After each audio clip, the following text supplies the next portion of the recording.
Allô, allô? Geneviève Talbot avec toi pour une autre capsule éclair. J'ai le goût de te partager ce que la méditation n'est pas. Parce que je trouve qu'il y a beaucoup de mythes qui entourent la méditation. Puis j'ai le goût de t'en partager quelques-uns. C'est pas exhaustif, mais j'ai le goût de te partager ceux-là que je vois le plus souvent puis qui sont pour moi les principaux. Donc, à tout de suite!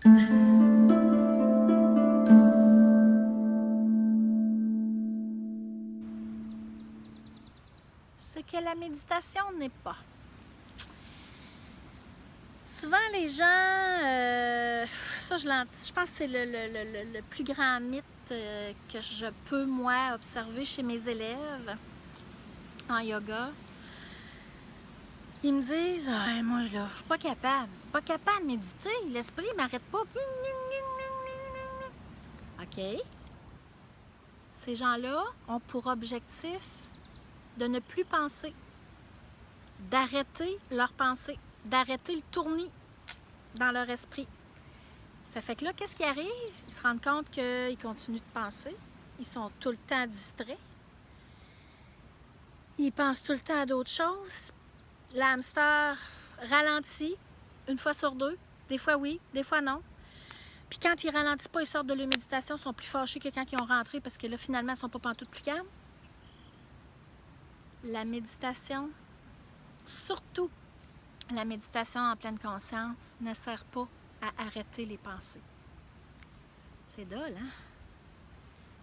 hein? On a une petite résistance. Là, on se dit comment ça, moi je veux arrêter de tout le temps faire la balle de ping-pong dans ces choses, de penser à tout, puis à tout, puis à tout, puis à tout. L'idée de la méditation en pleine conscience, c'est de observer nos pensées. OK? On dit qu'il y a... Ça varie, moi, d'une conférence à l'autre, d'un livre à l'autre, c'est jamais pareil. Ça varie entre 50 et 75 000 pensées par jour, grosso modo. Je ne sais pas c'est lequel qui est vrai, je ne les ai pas comptés. Mais ces pensées-là, il y en a, la majorité, c'est toujours les mêmes. C'est des pensées qui sont récurrentes. Donc, d'où l'objectif de les observer, d'observer ce qui me mine, d'observer ce qui m'élève, d'observer ce que je rumine, d'observer les jugements, etc. Donc, si tu as l'objectif d'arrêter de penser, puis tu te mets à la méditation, c'est sûr que tu vas haïr ça. Puis c'est sûr que tu vas te trouver pas bon. Puis c'est sûr que tu vas abandonner parce que tu vas dire c'est pas pour moi, moi ça marche pas, je pense tout le temps. Est-ce que tu te reconnais? Oui, non, peut-être, par bout. La méditation, c'est pas non plus une relaxation. Surtout pas la méditation en pleine conscience. Je vais t'expliquer la cause du pourquoi. Oui, des fois, on ressort d'une méditation, c'est comme « Wouah! C'est hot! Hein? On a le cœur ouvert, on est calme, puis on est bien, puis on a la paix. On a contacté là, cette paix-là à l'intérieur de nous. Mais sais-tu quoi? Pas tout le temps.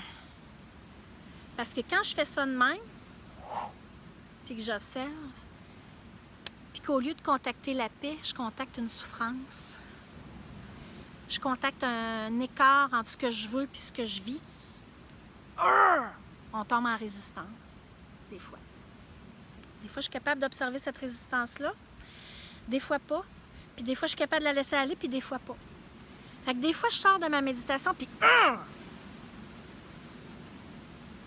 On est comme en maudit, parce que là, on ne teste pas de se calmer, puis on n'est pas calme pas en tout quand on sort de là. On est plus souffrant qu'avant. C'est ça, la méditation en pleine conscience, c'est observer les souffrances, observer les résistances, observer les blessures aussi. Et accueillir et s'aligner et faire des choix en fonction de cet alignement-là qu'on veut, de ces valeurs-là qu'on porte. Peut-être que c'est difficile pour toi de le comprendre, ça, en ce moment. Je comprendrais très bien. Je serais la première. Ça m'a pris un certain temps avant de catcher ça. Puis des fois encore, je trouve que je m'améliore là-dessus parce que de moins en moins, je ressors d'une méditation. comme ça.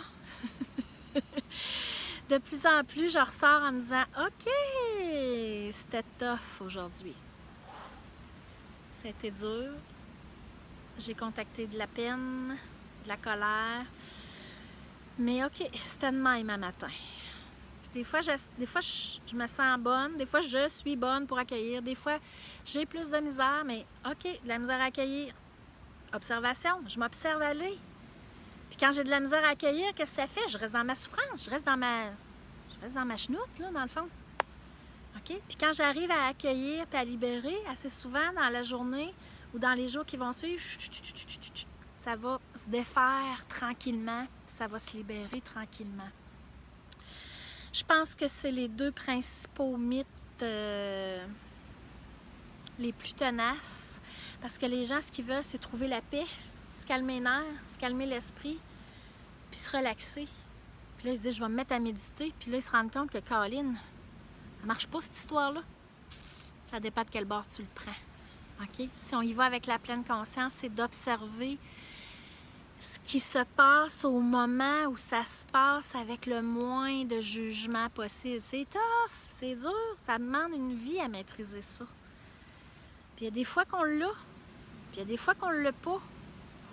Je ne l'ai pas, OK. Je ne l'ai pas en ce moment. Je suis en train de checker ça, là.